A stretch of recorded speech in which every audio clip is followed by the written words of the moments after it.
একটা মেসেজ আপনাদেরকে দেই, এই কথাগুলো বলতে হয়। আমরা উম্মার দায়ী। আমরা শুধু হাসিনা বিরোধী না, আমরা শুধু আওয়ামী লীগ বিরোধী না। ইসলাম প্রশ্নে, মানবতার প্রশ্নে, এ দেশ জাতির প্রশ্নে, এই উম্মার প্রশ্নে, ইমানের প্রশ্নে হাসিনার বিরোধিতা করেছি, আওয়ামী লীগের বিরোধিতা করেছি, ভারতের বিরোধিতা করেছি। প্রয়োজন হলে এই সরকারের বিরোধিতা, ডক্টর মোহাম্মদ ইউনূসের বিরোধিতা, কিংবা পরবর্তী গভর্নমেন্টের বিরোধিতা, কিংবা আমেরিকার বিরোধিতা করতেও আমরা বিন্দুমাত্র দ্বিধা করব না। যদি ইসলাম এবং মানবতার প্রয়োজন হয়, আমেরিকার বিরোধিতাও আমরা করব ইনশাআল্লাহ। এটা আমাদের একেবারে নৈতিকতা, কারণ এটা আমাদের ইমানই দাবি। আমরা ব্যক্তি হাসিনার বিরুদ্ধে না। হাসিনা আগামীকালকে তওবা করে যদি মুসলমান বলছি তওবা করে যদি ভালো হয়ে যায়, যদি ওদের ইমান আকীদা নিয়ে যথেষ্ট সন্দেহ আছে, তাইলে আমাদের কোনো আপত্তি নাই। সে ভালো হয়ে গেলে আলহামদুলিল্লাহ তওবা করে ফেলবে।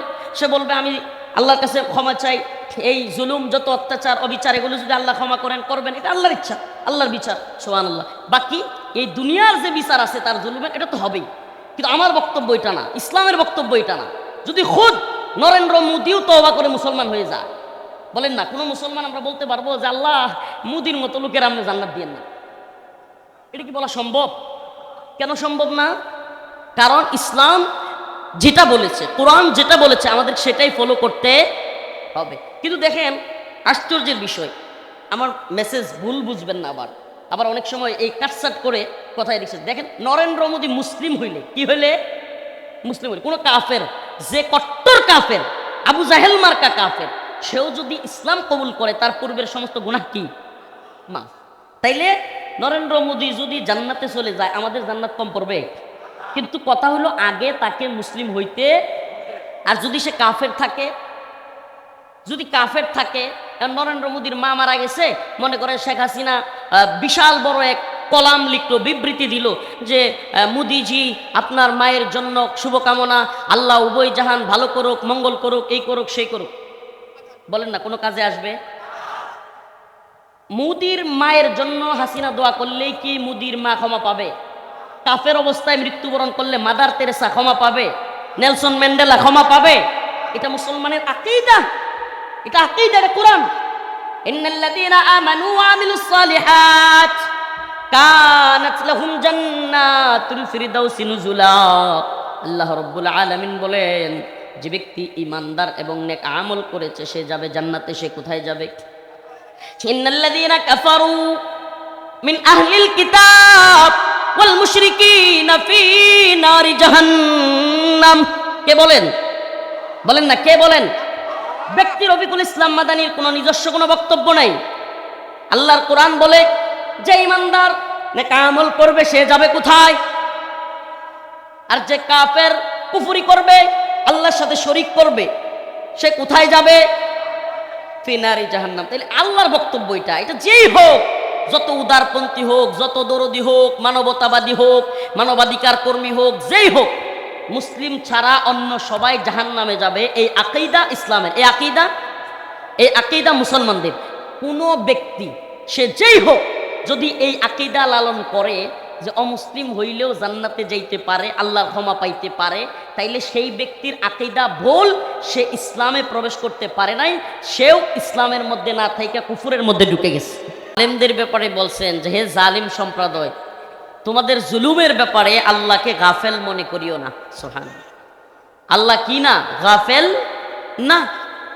আল্লাহ তাআলা সমস্ত জালিমদের ব্যাপারে জানেন। আল্লাহ আলিম, আল্লাহ সামিউ, আল্লাহ বাসীর। তিনি জানেন সবকিছু, তিনি সামিউ, তিনি শুনেন সবকিছু, তিনি বাসীর, তিনি দেখেন সবকিছু। সুবহানাল্লাহ। এই দুনিয়ার ক্ষমতার অহংকার, এই দুনিয়ায় যত দাম্ভিক মানুষ আছে, আল্লাহ তাআলা প্রত্যেককেই ধরেন, ছাড় দেন, কিন্তু ছেড়ে দেন না। একটা সময় গিয়া পাকড়াও করেন, একটা সময় গিয়া কি করেন? কুলিল্লাহুম্মা মালিকাল মুলক তুতিল মুলকা মান তাশা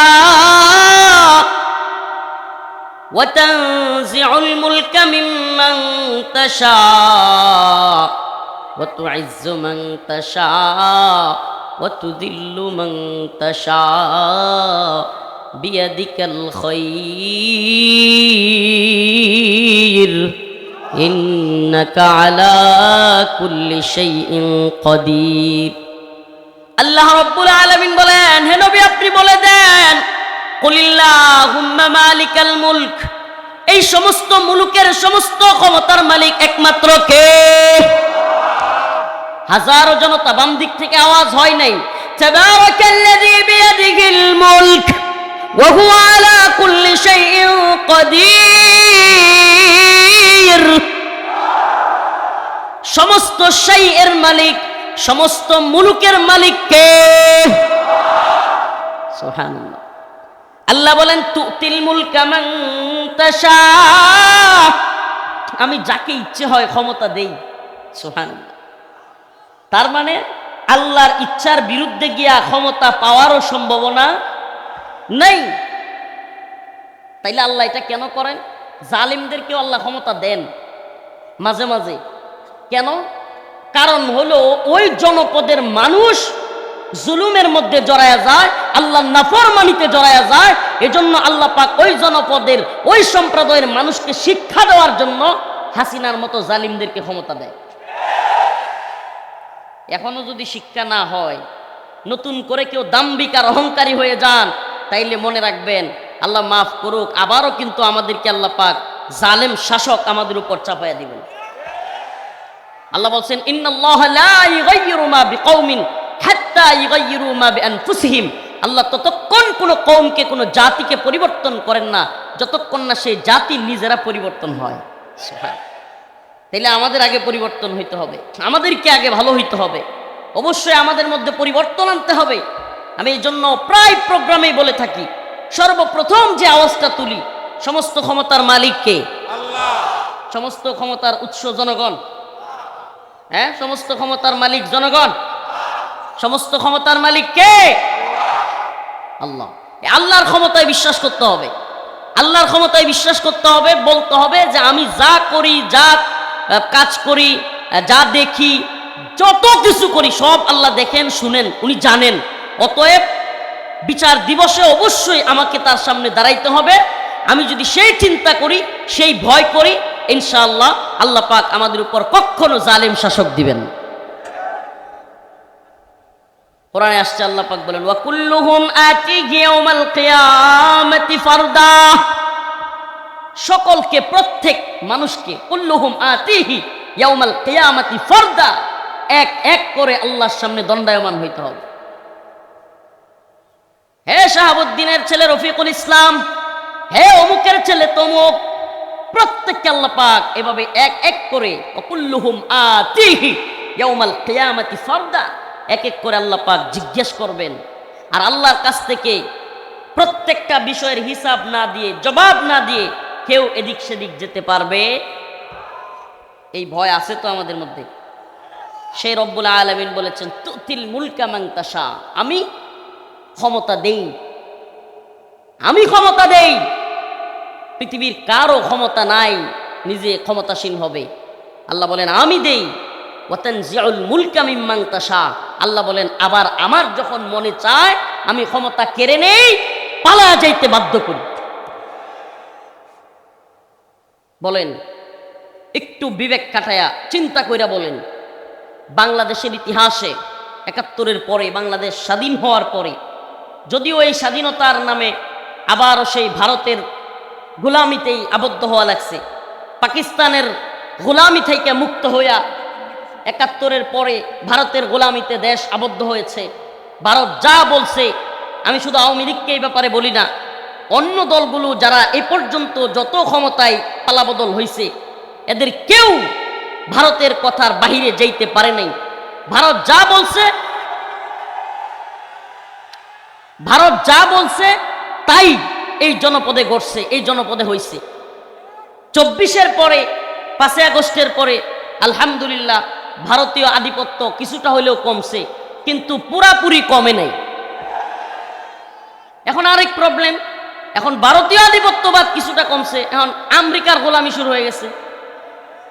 মানে আমাদের অবস্থা হলো এটা যে আমাদের, আল্লাহ মাফ করুক, আস্তাগফিরুল্লাহ, মানে আমাদের সামসামি স্বভাব আর গেল না, গোলামির চরিত্র আমাদের আর গেল না। সবাই স্বাধীনতার স্লোগান দেয়, আগে অনেক দিন আগে আমাদের বাবারা, আমাদের চাচারা, আমাদের দাদারা স্লোগান দিত পিন্ডি না ঢাকা, মানে রাওয়ালপিন্ডি, পাকিস্তানের একটা জায়গার নাম রাওয়ালপিন্ডি। ওই সময় পাকিস্তান বিরোধী স্লোগান ছিল বাংলাদেশে কি, পিন্ডি না, এই কয় না পিন্ডি না। এখন এই জেনজি প্রজন্ম, এই প্রজন্ম নতুন স্লোগান, দিল্লির গোলামি থেকে শৃঙ্খল, দিল্লির গোলামির শৃঙ্খল, গোলামির শিকল ভেঙ্গে ফেলবার জন্য নতুন স্লোগান দিল্লি না। আগে স্লোগান কি ছিল, পিন্ডি না। নতুন স্লোগান কি, দিল্লি না। সামনে জেনজি যে কোনো সময় দেখবেন স্লোগান দিবে ওয়াশিংটন না। অপেক্ষা করেন, বলে বললাম, আগেই বললাম, অপেক্ষা করেন অল্প সময়ের মধ্যে, কারণ এখন সব আমেরিকার কথায় হয়। আপনি দেখবেন, অবাক করা একটা মেসেজ আপনাদেরকে দেই, এই কথাগুলো বলতে হয়। আমরা উম্মার দায়ী, আমরা শুধু হাসিনা বিরোধী না, আমরা শুধু আওয়ামী লীগ বিরোধী না, ইসলাম প্রশ্নে, মানবতার প্রশ্নে, এ দেশ জাতির প্রশ্নে, এই উম্মার প্রশ্নে, ইমানের প্রশ্নে হাসিনার বিরোধিতা করেছি, আওয়ামী লীগের বিরোধিতা করেছি, ভারতের বিরোধিতা করেছি। প্রয়োজন হলে এই সরকারের বিরোধিতা, ডক্টর মোহাম্মদ ইউনূসের বিরোধিতা, কিংবা পরবর্তী গভর্নমেন্টের বিরোধিতা, কিংবা আমেরিকার বিরোধিতা করতেও আমরা বিন্দুমাত্র দ্বিধা করব না। যদি ইসলাম এবং মানবতার প্রয়োজন হয়, আমেরিকার বিরোধিতাও আমরা করব ইনশাআল্লাহ। এটা আমাদের একেবারে নৈতিকতা, কারণ এটা আমাদের ইমানই দাবি। আমরা ব্যক্তি হাসিনার বিরুদ্ধে না। হাসিনা আগামীকালকে তওবা করে যদি মুসলমান বলছি, তওবা করে যদি ভালো হয়ে যায়, যদি ওদের ইমান আকীদা নিয়ে যথেষ্ট সন্দেহ আছে, তাইলে আমাদের কোনো আপত্তি নাই। সে ভালো হয়ে গেলে আলহামদুলিল্লাহ তওবা করে ফেলবে। সে বলবে আমি আল্লাহর কাছে ক্ষমা চাই, এই জুলুম, যত অত্যাচার, অবিচার, এগুলো যদি আল্লাহ ক্ষমা করেন, করবেন, এটা আল্লাহর ইচ্ছা, আল্লাহর বিচার, সুবহানাল্লাহ। বাকি এই দুনিয়ার যে বিচার আছে তার জুলুমের, এটা তো হবেই। কিন্তু আমার বক্তব্য এটা না, ইসলামের বক্তব্য এটা না। যদি খুদ নরেন্দ্র মোদিও তওবা করে মুসলমান হয়ে যায়, বলেন না কোনো মুসলমান আমরা বলতে পারবো যে আল্লাহ মোদির মতো লোকের আপনি জান্নাত দিয়েন না? এটা কি বলা সম্ভব? কেন সম্ভব না? কারণ ইসলাম যেটা বলেছে, কোরআন যেটা বলেছে, আমাদের সেটাই ফলো করতে হবে। কিন্তু দেখেন আশ্চর্যের বিষয়, আমার মেসেজ ভুল বুঝবেন না, আবার অনেক সময় এই কাটসাট করে কথায় লিখছে। দেখেন, নরেন্দ্র মোদী মুসলিম হইলে, কি হইলে মুসলিম হইলে, কোনো কাফের, যে কট্টর কাফের, আবু জাহেল মার্কা কাফের, সেও যদি ইসলাম কবুল করে, তার পূর্বের সমস্ত গুনাহ কি মাফ। তাইলে নরেন্দ্র মোদী যদি জান্নাতে চলে যায়, আমাদের জান্নাত কম পড়বে? কিন্তু কথা হলো আগে তাকে মুসলিম হইতে, আর যদি সে কাফের থাকে, যদি কাফের থাকে, নরেন্দ্র মোদীর মা মারা গেছে, মনে করে শেখ হাসিনা বিশাল বড় এক কলাম লিখলো, বিবৃতি দিল যে মোদিজি আপনার মায়ের জন্য শুভকামনা, আল্লাহ উভয় জাহান ভালো করুক, মঙ্গল করুক, এই করুক, সেই করুক। বলেন না কোনো কাজে আসবে? মোদির মায়ের জন্য হাসিনা দোয়া করলেই কি মোদির মা ক্ষমা পাবে? কাফের অবস্থায় মৃত্যুবরণ করলে মাদার তেরেসা ক্ষমা পাবে? নেলসন ম্যান্ডেলা ক্ষমা পাবে? এটা মুসলমানের আকীদা, এটা আকীদা, এটা কোরআন। ইন্নাল্লাযীনা আমানু ওয়া আমিলুস সালিহাত কানাত লাহুম জান্নাতুল ফিরদাউসি নুজুলা। আল্লাহ রাব্বুল আলামিন বলেন, যে ব্যক্তি ঈমানদার এবং নেক আমল করেছে সে যাবে জান্নাতে। সে কোথায় যাবে? ইন্নাল্লাযীনা কাফারু মিন আহলিল কিতাব ওয়াল মুশরিকিনা ফি নারি জাহান্নাম। কে বলেন? বলেন না, কে বলেন? ব্যক্তি রফিকুল ইসলাম মাদানির কোনো নিজস্ব কোনো বক্তব্য নাই। আল্লাহর কোরআন বলে যে ঈমানদার নেক আমল করবে সে যাবে কোথায়? আর যে কাফের কুফরি করবে, আল্লাহর সাথে শরীক করবে, সে কোথায় যাবে? ফিনারি জাহান্নাম। তাহলে আল্লাহর বক্তব্য এটা। এটা যেই হোক, যত উদারপন্থী হোক, যত দরদি হোক, মানবতাবাদী হোক, মানবাধিকার কর্মী হোক, যেই হোক, মুসলিম ছাড়া অন্য সবাই জাহান্নামে যাবে। এই আকীদা ইসলামের, এই আকীদা মুসলমানদের। কোনো ব্যক্তি সে যেই হোক যদি এই আকীদা লালন করে যে অমুসলিম হইলেও জান্নাতে যাইতে পারে, আল্লাহর ক্ষমা পাইতে পারে, তাইলে সেই ব্যক্তির আকীদা ভুল, সে ইসলামে প্রবেশ করতে পারে নাই, সেও ইসলামের মধ্যে না থাইকা কুফুরের মধ্যে ঢুকে গেছে। এবার আসেন বাংলাদেশের হাওয়াল, যেটা নিয়ে আমি একটু বলতে চাচ্ছিলাম। আজকের আলোচনার বিষয় এটা। কোরআনের যে আয়াতে কারিমা তিলাওয়াত করেছি, আপনারা মনে করিয়েন না হুজুর বিচ্ছিন্ন কথা বলতেছে। ইয়া আইয়ুহাল্লাযীনা আমানু লা তাত্তাখিযুল ইয়াহুদা ওয়ান নাসারা আউলিয়া। বা'দুহুম আউলিয়াউ বা'দ। আল্লাহ রাব্বুল আলামিন ইমানদারদেরকে বলেন, হে ইমানদারগণ, হে মুমিন মুসলমান, লা তাত্তাখিদুল ইয়াহুদ ওয়ান নাসারা আউলিয়া, তোমরা ইহুদি এবং খ্রিস্টানদেরকে বন্ধু বানায়ো না। কি করিও না? ইহুদি খ্রিস্টানদেরকে বন্ধু বানায়ো না। এটা কে বলেন? আল্লাহ বলেন, লাতাজিদান্না আশাদ্দান নাস আদাওয়াতাল লিল্লাযিনা আমানুল ইয়াহুদা ওয়াল্লাযিনা আশরাকু। আল্লাহ বলেন, মুমিনদের ব্যাপারে পৃথিবীতে মানুষদের মধ্যে মুমিন মুসলমানদের সবচাইতে শত্রু হিসেবে, কথা ভালোভাবে খেয়াল করবেন, মুমিন মুসলমানদের সবচাইতে বড় শত্রু হিসেবে পৃথিবীতে আল্লাহ বলেন যাদেরকে তোমরা পাবা, এর মধ্যে অন্যতম হলো ইহুদি। অন্যতম কারা? একটু আল্লাহর কথার সাথে একটু দুনিয়ার বাস্তবতা মিলান। এই ভণ্ডগুলো, এই ইসরায়েলি জালেমগুলো এই বলে আমেরিকার কথায়, ডোনাল্ড ট্রাম্পের কথায় যুদ্ধবিরতি দিলাম, চুক্তি করলাম, আর বোমা ফেলবো না, বলে কি বলে না?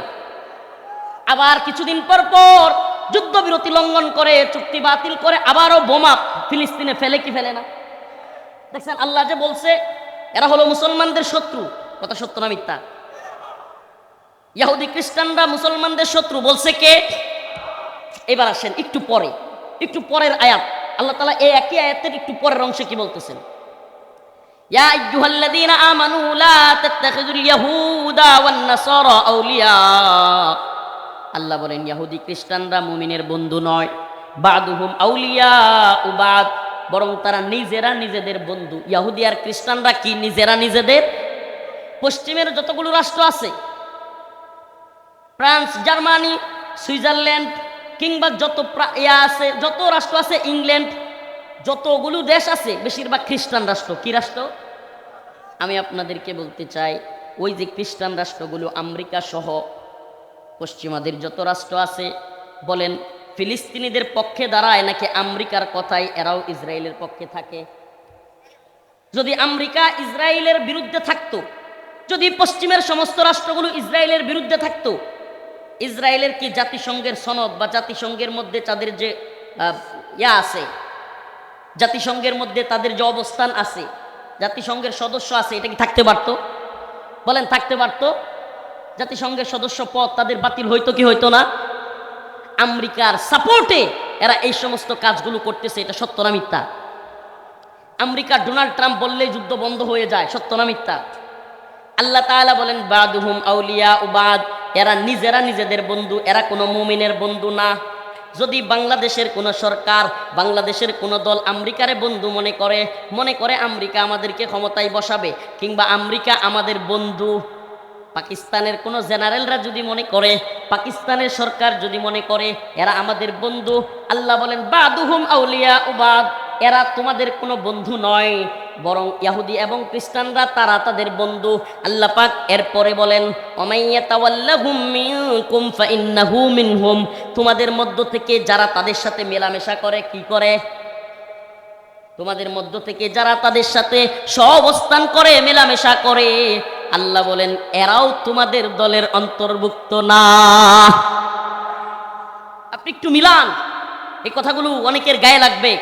পাকিস্তানপন্থী বলে আওয়ামী লীগের সময় এদেশে খুব চিল্লাচিল্লি হইতো, আমরা বিশ্বাস করতাম না যে পাকিস্তানপন্থী বলেও এই দেশে মানুষ আছে, কিন্তু বাস্তবতা দেখেছি এখনো পর্যন্ত পাকিস্তানের গোলামি করবার মতো কিছু মানুষ আছে।